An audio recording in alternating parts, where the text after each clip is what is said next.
میں اور میری ٹیم مولانا طارق جمیل صاحب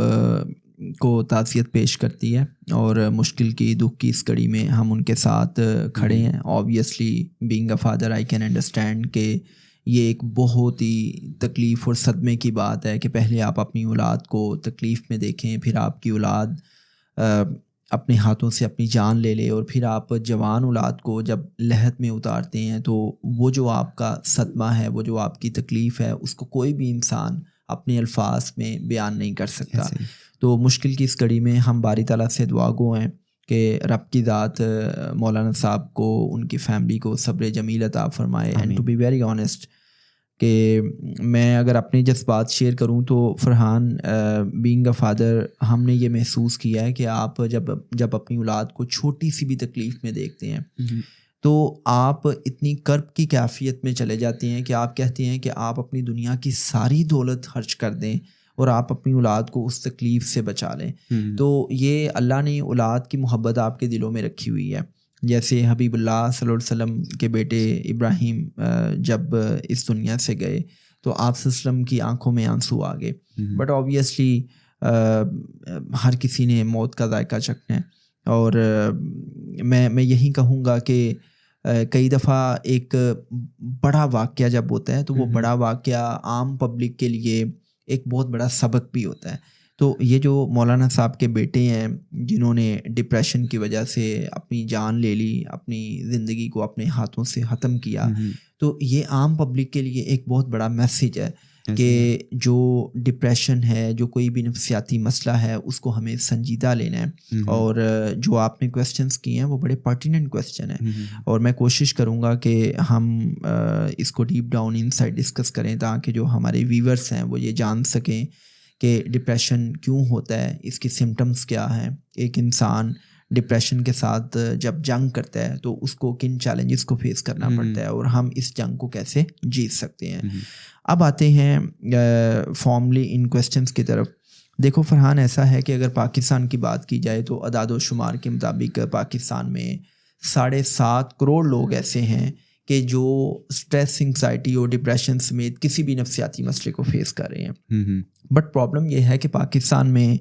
نفسیاتی مسائل کے حوالے سے لوگوں میں اویئرنیس نہیں ہے۔ ہم لوگوں کو سائیکو ایجوکیٹ نہیں کرتے، ہم اپنے بچوں کو سائیکو ایجوکیٹ نہیں کرتے، ہم ان کو نہیں بتاتے کہ سائیکولوجیکل ویل بینگ کتنی امپورٹنٹ ہے، آپ کی نفسیاتی صحت کتنی امپورٹنٹ ہے۔ اور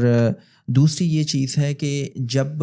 لوگوں میں شعور نہیں ہوتا، جب لوگوں میں علم کی کمی ہوتی ہے، جب لوگ الٹریٹ ہوتے ہیں تو وہ سائیکولوجیکل ایشوز کو پیرانارمل ایکٹیویٹی سمجھتے ہوئے وہ تعویذ اور گنڈوں کی طرف چلے جاتے ہیں۔ For example we have seen so many cases of schizophrenia, O C D یا سائیکوٹک ڈپریشن۔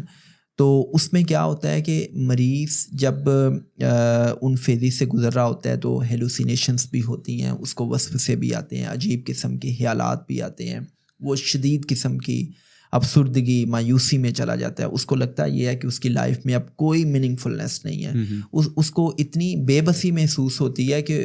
اس کے اندر سوئسائڈل آئیڈیشن آتی ہیں۔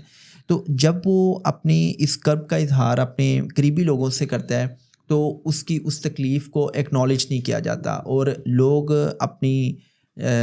جہالت کی وجہ سے کیا کرتے ہیں کہ اس کو پیرانارمل ایکٹیویٹی سمجھتے ہوئے یا تو لوگ تعویذ اور گنڈوں کے پاس اور جعلی پیروں، فقیروں اور عامل بابوں کے پاس چلے جاتے ہیں، یا موسٹلی ہم نے یہ دیکھا ہے کہ ہم چونکہ مطلب بہت زیادہ جذباتی قوم ہے مذہب کے حوالے سے، ریچولس کے حوالے سے، تو ہم کیا کرتے ہیں کہ جب بھی کوئی بندہ ہمیں کہتا ہے کہ جی میں ڈپریشن میں ہوں تو ہم کہتے ہیں کہ جی اچھا آپ نماز پڑھیں، آپ اللہ کا ذکر کریں تو آپ ہیل ہو جائیں گے۔ تو یہاں پہ میرے جو 2 سینٹس ہیں وہ یہ ہیں کہ فرسٹ آف آل یہ بات یاد رکھیں کہ اس میں کوئی شک نہیں ہے کہ جب آپ رب کو یاد کرتے ہیں، چاہے آپ وہ زبان سے ورد کرتے ہوئے یاد کرتے ہیں، چاہے آپ ریلیجیس پریکٹسز پرفارم کرتے ہوئے رب کو یاد کرتے ہیں، تو کوئی شک نہیں ہے کہ اس سے آپ کا جو اسپرچول کویشنٹ ہے وہ بہتر ہوتا ہے، آپ کے اندر روحانیت بڑھتی ہے۔ لیکن یہ ایک نارمل انسان کے لیے ہوتا ہے۔ جو انسان ڈپریشن میں ہے اس کی جو پیتھولوجی ہے وہ تو اتنی امبیلنس ہو چکی ہوتی ہے کہ اس کو سکون نہیں ملے گا، چونکہ وہ تو آلریڈی اتنی شدید قسم کی بے چینی میں ہے، بے سکونی میں ہے، وہ اتنا بے بس ہے, اس کا خود پہ کنٹرول نہیں ہے, صحیح ہے, تو وہ اس طرف آتا ہی نہیں ہے. مطلب دیکھیں نا, ایک نارمل انسان جب رب کو یاد کرتا ہے تو اس کو یہ سکون بھی ملتا ہے, لیکن ایک انسان کی باڈی کی کیمسٹری ہی چینج ہو گئی ہے, اس کے اندر جو خوشی پیدا کرنے والے, اس کے اندر جو سکون پیدا کرنے والے جو ہارمونس ہیں, جو کیمیکلس ہیں, وہ اتنے امبیلنس ہو چکے ہیں, تو وہ تو اس طرف نہیں آئے گا نا. اور جب آپ ان چیزوں کو ریچولس کی مدد سے ہینڈل کرنے کی, کاؤنٹر کرنے کی کوشش کرتے ہیں, تو وہ نہیں حل ہوتی. تو پرابلم یہ ہے کہ ایک تو ہمیں لوگوں کو سائیکو ایجوکیٹ کرنا ہے, اور دوسرا ہمیں میڈیکل ٹریٹمنٹ کی طرف آنا ہے.